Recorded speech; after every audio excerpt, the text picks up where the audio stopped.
The NSA is probably one of the most secure places on the planet, and they got hacked. So what makes you think that you're going to be any better? Welcome to the CISO Signal. I'm Jeremy Ladner. If you enjoy true cybercrime investigative deep dives, please take a moment right now to like, share, and subscribe. It really helps us grow the show and reach other cybersecurity leaders just like you.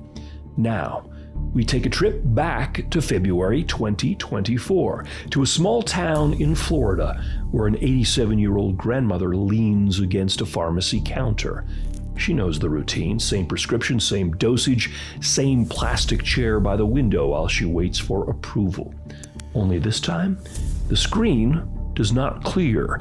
The pharmacist refreshes it again and again, but the system is frozen. A few states away, inside a community health clinic, the waiting room fills past capacity. Phones continue to ring mercilessly without end. Staff move as fast as they can. The crowds continue to grow as voices lower and tensions rise. Patients are told to sit tight. Care is not denied, but it is delayed. And in healthcare, delays carry real consequences because modern healthcare does not run on compassion alone. It runs on authorization, on claims, on payments clearing quietly in the background, unseen and assumed. But in February of 2024, that financial administrative system was hijacked. Pharmacies across the United States could not process prescriptions. Providers could not submit claims. Payments simply froze. Hospitals and clinics entered crisis mode, not because of disease, but because the machinery beneath care had seized. This was not a random outage. It was a deliberate act by financially motivated attackers who understood one thing very well. In healthcare, disruption creates pressure. At the center of it all sat Change Healthcare, a company most patients had never heard of, and for good reason. Change Healthcare was a boring financial administrative infrastructure that moved the money that made care possible. It was the bloodstream: claims, authorizations, payments, quiet, constant circulation. But when that circulation was cut, leaders faced decisions with no clean outcomes: shut systems down and protect what remained, or keep them running and risk further damage. Move fast or move safely. Each path carried consequence. This was ransomware at its most dangerous. And to help us examine what happens next, I'm joined by two security leaders who understand what this kind of moment demands. First, Thomas Schwab, founder and managing director of this episode's sponsor, First Cyber Operations Group. Thomas has spent decades inside military, government, and enterprise environments, helping leaders navigate cyber incidents when disruption extends beyond systems into operations, governance, and human impact. At First Cyber Operations Group, he now helps organizations strengthen cyber resilience and incident readiness, ensuring security teams and executives can make confident decisions when cyber incidents move from technical problems to business crises. And joining Thomas and I is our returning co-host, Scott Kisser. Scott is Vice President and Chief Information Security Officer at Smith RX. He builds systems of trust where failure is not theoretical. His experience spans healthcare, fintech, and digital asset security, operating at the intersection of technology, risk, and executive accountability. Gentlemen, thank you both for joining us on the CISO Signal. Thank you for having me, Jeremy. I appreciate the opportunity. Hi, Jeremy. Good to see you again. Thanks for having me back. Excellent. Now, let's begin the investigation. We are in the midst of a ceaseless war. Not of bombs or bullets, but of breaches, firewalls, and silent incursions. The targets? Our borders, our banks, our commerce, and the critical infrastructure that underpins a free civilization. The enemy is cloaked in code, fueled by greed, glory, and a desire for chaos. This is the story of the unseen protectors, the nameless generals, the CISOs, Chief Information Security Officers. They are the guardians at the gate, the watchers on the wall. ever vigilant and always listening for the CISO Signal. Act 1, the circulatory system. Tom, before the breach, Change Healthcare was working exactly as designed. From a crisis perspective, when does nothing has gone wrong quietly turn into a dangerous assumption? Yes, so reliability is often mistaken for resilience. Uptime gives people a false sense of security around the environment, right? They assume that because systems are operational, that they just work and that they're secure. And in turn, leaders stop asking the hard questions around, would this system fail? Complacency here is really the real risk. The longer the system is operational, the more complacent the organization may grow, and they may stop taking a hard look at what could fail. Most people never meet that machinery. They meet its decisions, a green check mark, a copay, a denial that lands like a door closing. That Wednesday, the decisions stopped arriving.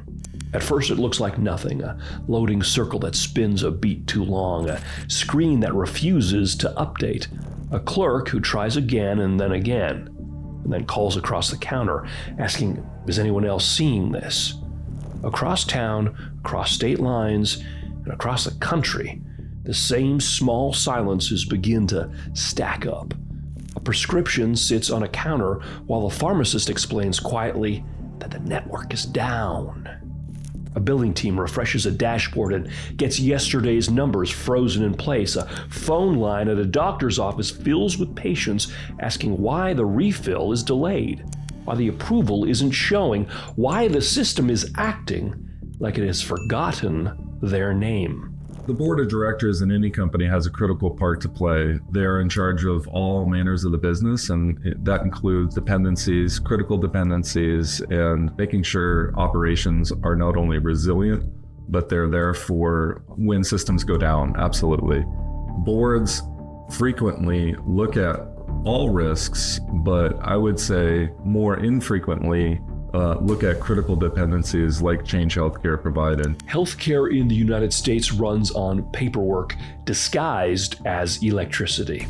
The country looks like hospitals and clinics and pharmacy chains, but underneath it is routing and clearing and verification and settlements. One of the biggest arteries in that underlayer is a company most patients never think about, Change Healthcare, part of the United Health Group. Change is not a hospital. It does not do surgeries. It does not hand a child a bandage or deliver a diagnosis. It moves information. It checks eligibility. It helps route claims. And it helps move payments. If a hospital is the body, Change is part of the circulatory system. And, according to public reporting and industry analysis, Change is immense. A clearinghouse handling about 15 billion medical claims a year, representing a huge share of U.S. claims processing. United Health has also described Change as a reach as touching roughly 1 in 3 patients' records in the U.S. As a CISO, I frequently like to say, if I cannot see it, I can't secure it. And it's the same question that boards need to ask. They need to be able to see all dependencies, even the ones around the corner. And in this case, as we saw with Change Healthcare breach, it caused colossal failure of many downstream systems. That scale matters for one reason only. When it stops, the country feels it. On February 21st, 2024, United Health Group discloses that Change Healthcare is experiencing a cyber attack and that systems have been taken offline. The language is careful, protective, corporate, calm even. But in some versions of that statement, the company says it disconnected systems to prevent further impact. Taken offline. It sounds clean, like flipping a switch, but in reality, it is the sound of a door being slammed after someone's already heard footsteps in the hallway.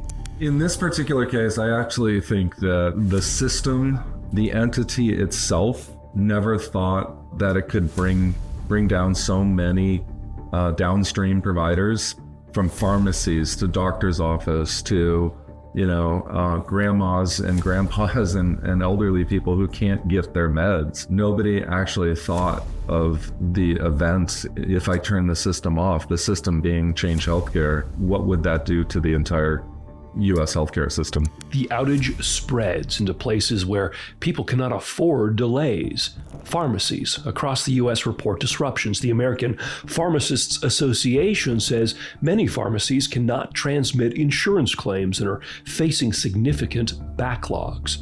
For a patient, it becomes an awkward moment at the counter, a hand hovering over a wallet, a question asked too softly because it feels embarrassing to have your medication held up by something you cannot see. When you walk into an organization and you're talking to folks for the first time, are they aware, do you think, typically that they've got all of their eggs in one basket, or so much is dependent on this one piece of infrastructure that if it fails and there aren't redundancies, that the whole business, the whole day-to-day is going to collapse? And not only is that bad for the business, but the customers and customers of customers. How typical is that? That's a great question. So many organizations, I think, go back to, the large cloud providers or other large security providers that in the past have not had any issues. But in the last probably 18 months or so, we have seen where even these large, cloud providers or security providers have had, in some cases, almost catastrophic events that I think in the past were not really conceived. They were thought to be almost untouchable, always available and secure. And at the end of the day, there's threat actors out there who are going to impact every organization. The day drags on. More screens hang. More calls go unanswered. Workarounds begin to appear the way they always do. Pen and paper manual logs. People building little bridges over a river that used to be a highway. And still, no one can point to a single broken machine, because the machine is not broken. Not exactly. It has been touched, tampered with, by someone who is already inside. For some of the aspiring cybersecurity leaders in the audience who've never been in the position to be with a professional when they set up a tabletop like you do, can you walk us kind of through what does that feel like? What does it look like? Start to finish in an encapsulated way. Give us a little taste of it if you can. First, we start with the client and understand at a high level, what their goals are and what type of exercise are they looking for. Is it a ransomware, insider threat, data loss? And then we lay that across. I like to say we make the exercise relevant, realistic, and plausible, right? So are there threat actors out there that would target this organization? What tactics, techniques, procedures would they use? How can we align that with the goals of the exercise? And then another critical component that I add, talking with the CISO, is, are there any agenda items that you would like to achieve out of this exercise? We rehearse breaches, tabletop incidents, and ransomware scenarios. Why are third-party failures like Change Healthcare so rarely practiced? Is it because of the scale? The other part of the reason is these third parties, they're trusted organizations, and both parties need to come to the table and potentially expose some of their weaknesses and vulnerabilities. And of course, from a business point of view, most businesses don't want to do that, right? They want to prove that they're secure, they're safe. For independent pharmacies, it becomes a choice that's not really a choice. Dispense on credit and hope the claims clear later, or send people away and live with the consequences. Hospitals feel it as a different kind of pressure, cash flow and continuity. The American Hospital Association documents widespread disruption, including delays directly impacting patient care. And at the end of the day, they don't want to lose that contract. In my experience, though, we are starting to see organizations bring third parties together. In fact, I conducted an exercise back in December where one organization brought their third party in. It actually exposed some of the weaknesses in the third party, and both parties were amenable to working through fixing the issues. And that third party was not looked at in a negative light. In fact, they were looked at in a positive light because they recognized what those security issues were, and they wanted to continue the relationship and build a path forward. which is a win-win in my view. By the end of the first stretch of public reporting, the shape of the truth begins to show through the fog. This was not a random outage, it was not a glitch. This was a deliberate shutdown in response to a hostile presence. In other words, the interruption is not the beginning of the crime. It is the moment the rest of the country notices the crime has already happened. Act 2. Leverage. By the time the country realized what was wrong, the most important decisions had already been made. Not by executives, not by regulators, but by strangers who had been quiet long enough to understand where to apply pressure. Looking back at incidents you've lived through, is it fair to say that some risks only become visible once they are already too late to avoid, and why do you think that might be? I absolutely think that we're in the business of risk management, and if you make a decision today, you have to take into account like the factors, the business impact, the resiliency, the customer. You have to take all of that into account when you're making the decisions.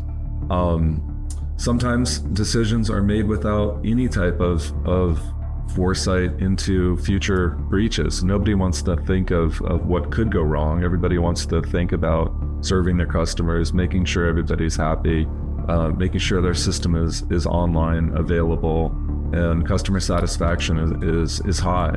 It's not about getting it right, it's about making the right decision at the time. And I think that if there ultimately is a breach or a compromise, you have to look at the decisioning at the time. According to public reporting, investigators would later determine that the attackers did not arrive with noise. They did not crash through the front door. They entered through a system that allowed remote access, a system that trusted a single factor when two were expected. In congressional testimony months later, United Health Group would confirm the detail that refused to go away. Multi-factor authentication was not enabled on the compromised system. No fireworks, no cinematic exploit, just a door closed but not locked, with the assumption that the wrong person would never try the handle. But more important, in any type of root cause analysis, you need to be able to learn from it and make that system more resilient. In Change Healthcare, multi-factor is a very small security hurdle. A lot of times, some of this decisioning is absolutely, mind-blowing at the time. That Change Healthcare impacted over 60% of the United States population in terms of just raw records. And a single decision to, omit MFA from a Citrix server was ultimately the root cause of this breach. And you can't go back in time and kind of make it right, but you can kind of build for resiliency, build for the future, build for better experiences. And multi-factor in this case is a super low bar. Hindsight doesn't prevent the next incident, but being able to be honest and learn from it, hopefully will. I believe the final number was north of 190 million Americans were affected. MFA, or the absence of, was seen as a big contributing factor. And of course, I believe also the CEO ended up getting called in front of Congress. And this is not 5 years ago or 10 years ago. We're talking 12 months, 18 months ago, maybe less than that. Obviously, hindsight, as you mentioned, it's easy to slam folks in the past. If you had to guess, why do you think that oversight happened? You can go back and look at root cause and start to point fingers, but at a minimum, I think the security industry needs to up-level their baselines, and MFA, simple security measures absolutely need to be in place. It's heartbreaking to hear that, people are unable to get their cancer meds for a week. System pharmacies are not able to serve their clients because of Change Healthcare's downtime. And ultimately, it's kind of like a siren's call to make sure that everybody up levels some basic security. And I think MFA impacting events should not be the case. And unfortunately, I think we'll see more before these events are rooted out, it brought the United States pharmacies to a halt. And events like this shouldn't happen. Exactly when the attackers arrived is still unclear. United Health has not published a precise dwell time timeline, and investigators have been careful with their language. But according to Reuters and other outlets, what is clear is the order of operations. First access, then movement, then copying, and only later encryption. When this attack is explained publicly, people look for a sophisticated exploit, but in reality, it starts with access. What does that say about how ransomware groups now think about winning? A lot of people think that there is some type of sophisticated attack, but that's really not the case. Most threat groups are going after really three main avenues of attack at the moment. So one of them is the external facing, as you said, the Citrix VPN servers. And with that, with no multi-factor authentication, if I can, as a threat actor, find your security credentials, username and password, and I can log into your system, then I'm going to certainly do that. And that's not hard to do, given people put information out on social media. There's information out on the dark web. So that's one security path. Public reporting linked the attack to ALPHV, also known as BlackCat, a ransomware operation that had already built a reputation for patience. BlackCat did not rush. It did not need to.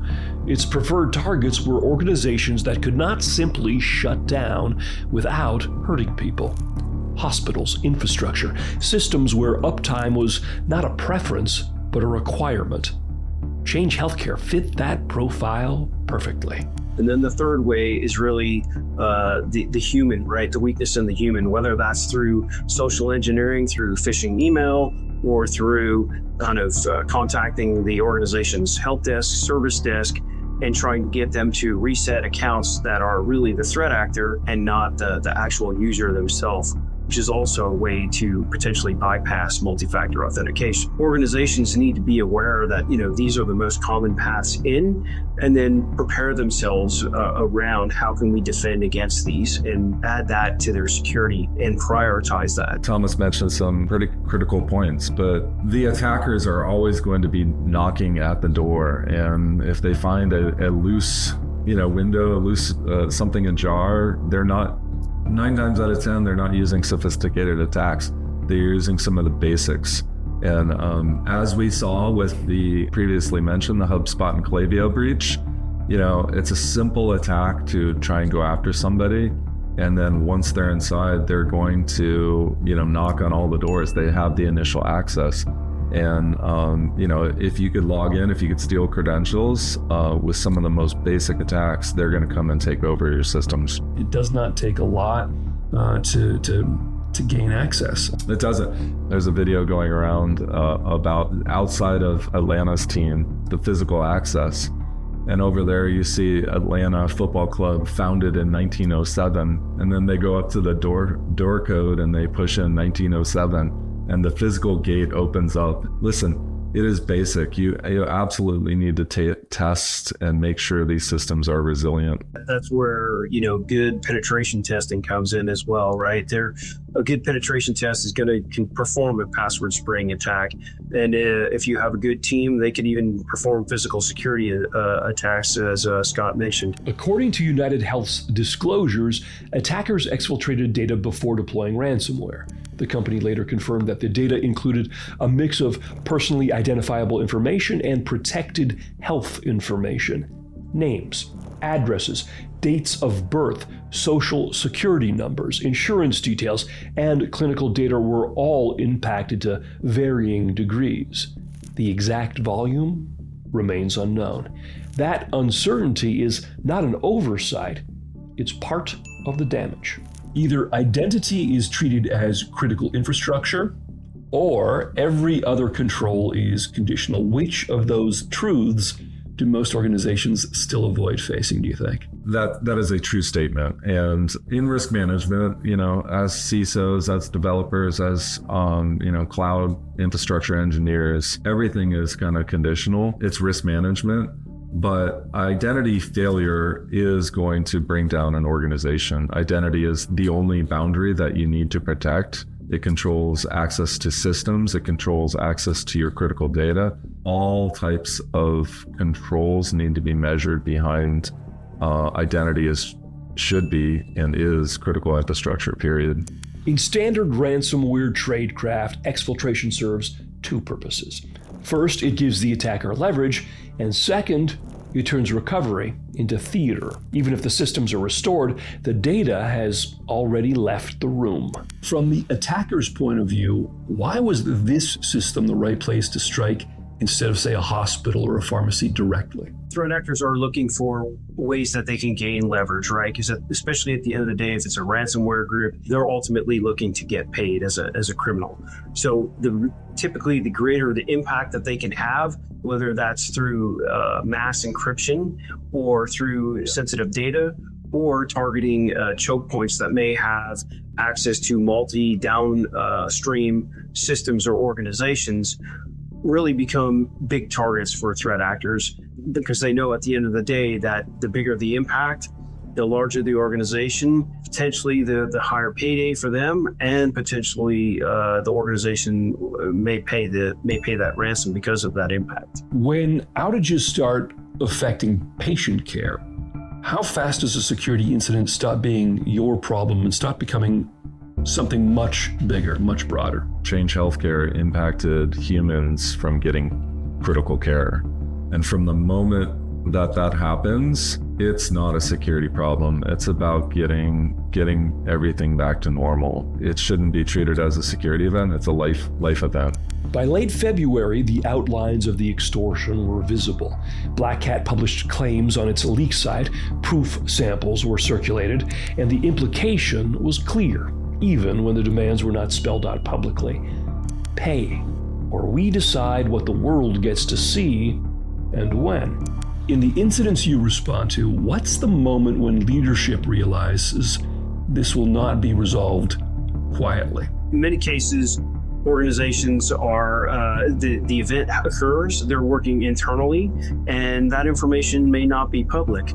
But at some point, that information can become public. Usually it's because either a third-party vendor that they're working with catches wind of it, or you start to isolate the networks that third parties are interfacing with, or the information finds itself out on social media. United Health Group faced a problem that spreadsheets cannot model very well. Every hour offline compounded harm downstream. Pharmacies could not bill, hospitals could not collect, and patients were caught between systems that could no longer communicate with one another. And in those cases, that event becomes public information literally within seconds. And organizations need to be prepared for that in their incident response, right? They may think, oh, great, we caught this, it's internal, we're going to deal with it. And then later on, I like to say that the adversary gets a vote, right? And things happen. So as organizations prepare or have that initial notification that this is an event, they need to start right then and there preparing for how that information will be shared externally, because at some point, it more than likely will require that. Where the threat actor is the one making the public statement, coming out first ahead of the victims.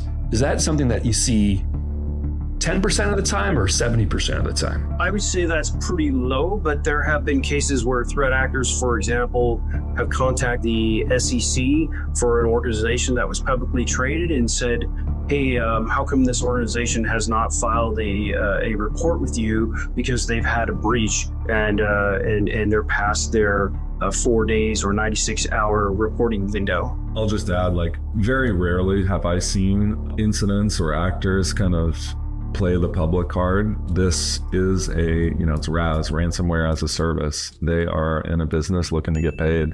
And it's very infrequent that, they hit the public button so soon. According to Reuters, United Health made the decision to pay. The company did not announce the amount, but blockchain analysis cited by multiple outlets suggested a payment of roughly $22 million in Bitcoin. United Health framed the decision as necessary to protect patients and accelerate restoration. The payment did what ransom payments usually do. It restored some access, it bought some time, and yet it solved nothing permanently. Within weeks, the story twisted again. BlackCat's infrastructure came under pressure. Law enforcement activity disrupted parts of the operation. Affiliates splintered. In public posts, one BlackCat affiliate claimed that the group's administrators had lost control of Change Healthcare's stolen data. Whether that claim was entirely true remains unresolved. But the implication mattered more than the certainty. If control fractured, then no single payment could guarantee containment. Copies could exist beyond the original attackers. Data could be traded, warehoused, or held for future use. The ransom, in that light, was not an ending, it was an inflection point. What is the likelihood that if we pay them, we will get a valid decrypt key? Or if they stole data, that they will not post it if we make that payment? Many components going into those decisions and the aftermath of the ransom attack itself. And time may not be on your side in terms of your response and the impact of the business overall. Inside United Health, recovery accelerated. Systems were rebuilt, network segmentation tightened, and emergency funding programs were expanded to keep providers solvent while claims backlogs were cleared. Outside, a different realization was spreading. This breach did not succeed because of cutting-edge malware. It succeeded because leverage had accumulated quietly over years. A single intermediary had become too central, too trusted, too invisible. The attackers did not need to destroy the system. They only needed to apply pressure in the right place. And once that pressure was detected, everything else followed. By the time Change Healthcare began to come back online, one question remained unanswered. Not whether the attackers had been paid, but whether anyone still knew where all of the data was. And now for this episode's quick question for CISOs and security leaders. In this case, what was the real root failure? A, a missing baseline control. B, over-centralized infrastructure. C, third-party risk governance. Or D, board-level visibility into dependencies. Drop your thoughts in the comments below and add your voice to the conversation. Now, back to the episode. Act 3. Residue. The systems return quietly. No announcement, no victory lap, just a gradual easing of pressure as claims begin to move again, prescriptions clear again, and the long queues of stalled transactions thin out. Screens refresh, dashboards tick forward, and phones ring a little less often. To anyone watching from a distance, it looks like recovery, but inside the system, it feels more like exhaustion. First few hours, again, most organizations are focused inward in terms of isolating, containment, understanding what's going on. Once the organization receives the ransom demand, what they're balancing is, ultimately for the executive team, the decision of do we pay the ransom demand or not. There's many factors that go into that. Will your insurance policy cover it? If not, do we have to cover the difference? If we do pay the threat actor, how long will it take for us to get a valid decrypt key if we need that? United Health Group tells investors that the disruption will cost $1.5 billion.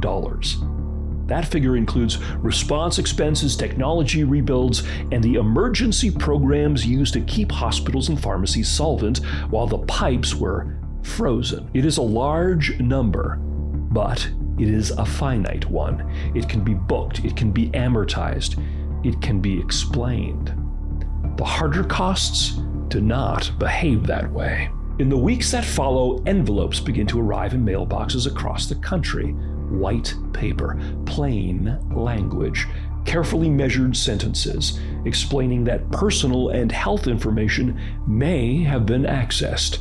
They list categories without specifics, and they offer credit monitoring and identity protection. They promise vigilance. What they do not promise is certainty. By mid-2024, public reporting indicated no confirmed evidence of widespread misuse directly tied to the Change Healthcare breach. There was no wave of fraud that can be cleanly traced, no single leak dump that resolves the question of where the data went. That absence of evidence becomes its own kind of unease. What we're doing now in the last year, a lot of organizations are taking us up on the offer to conduct executive level exercises specifically around decisions that they would likely face during a ransomware event. The decision to pay the ransom is certainly one of those. And when we build an exercise around that, we look at who's the threat actor that they would likely face. And then we do some of our own internal analysis to determine what we think that ransom demand would be. We also ask the organization if they'll share with us what their insurance policy is. And in some cases, the ransom demand would likely exceed their policy. So for those exercises, then we bring the executive team together. Healthcare data is not like a credit card number. It does not expire. A diagnosis does not rotate every 3 years, and a history of prescriptions does not change when you call a hotline. Once copied, that private personal information remains accurate until the body itself changes. We run through that scenario, and that's the question that gets asked. I recently did an exercise for a college that in this case was tied to government. In our assessment, the ransom demand was higher than what that organization would likely be able to pay. And they would have to go back to government, not only their board of directors, but also to the government side to figure out how they could cover the difference in costs. That obviously would not be a rapid process.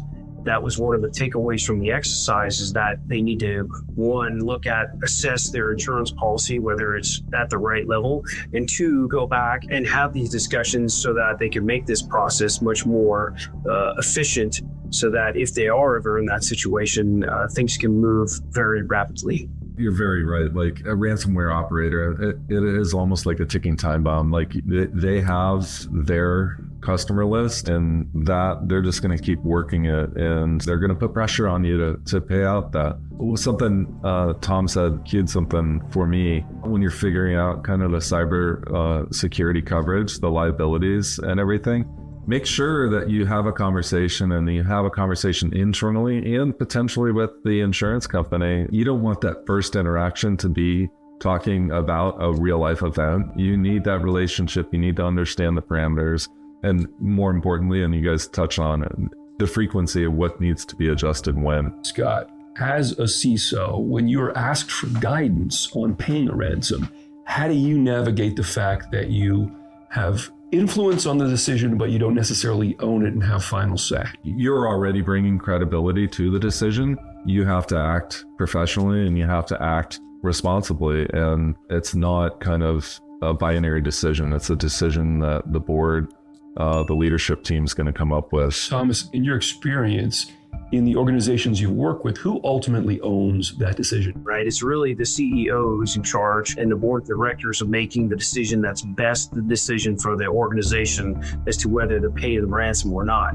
So by adding or allowing folks in the room really are not part of that decision, what can happen is you're slowing the process down and creating more friction than needs to be. And for the CISO or the CIO, that information that they're providing is usually around kind of the technical information. Can we recover without paying the ransom? Well, how much data was actually taken, which is a very hard question to answer. Those are the kinds of inputs that you could expect the CISO or the CIO to provide into the decision-making around paying the ransom decision. Public reporting confirms no arrests tied directly to the Change Healthcare attack. BlackCat, the name attached to the breach, fragments under pressure and reappears elsewhere, as ransom groups often do. Affiliates scatter, infrastructure dissolves, and accountability diffuses. When payment is made, but control is not fully restored, what does that do to trust inside the organizations that you typically help? A lot of things happen. So once the payment is made, right, if particularly if you need a valid decryption tool to decrypt that data, you're still going to have to go through all of that process. And in some cases, the decryption does not work as fast as it was encrypted, right? So the decryption may take days, weeks, which is just eroding trust over time, because there could be a false sense of security in that, okay, we paid the ransom, we've got the decryption key, we're out of the woods, we're going to be back up and operational in a short period of time. That's not always the case. The other big challenge is Do we understand the root cause of how the threat actor got in? Is the threat actor still in the environment, or did we actually effectively evict them out? Because even if we're ready to recover, if the threat actor is still in the environment, they can still influence our operations. And again, all of that work may be for nothing. For patients, the story ends without a satisfying conclusion. Prescriptions refill again, insurance cards work again, but the knowledge lingers that something private has left a place it was never meant to leave, in that no one can say with any certainty if or how that private information may be used. Now, that's not to say that you won't get attacked again, because we have seen organizations that 6 months later fell victim again, but in many of those cases, those organizations didn't close the original security gap that the other threat actor used to gain access into the environment. Identity is the perimeter, and for those accounts that are long-lived, for those service accounts that exist that credentials are, God forbid, hard-coded in, you absolutely need to kind of manage every account, service accounts, human accounts, API sessions, as critical, and they need to be managed well. Particularly any code that has a username or password built into the code, particularly if that code is out on GitLab or other sites that may be public. Threat actors are looking for those credentials in that code where they can find it. For pharmacies and hospitals, there is relief mixed with recalculation. Trust is rewritten into contracts. Workarounds that were meant to be temporary are studied far more closely. And questions that once felt academic have suddenly become urgent.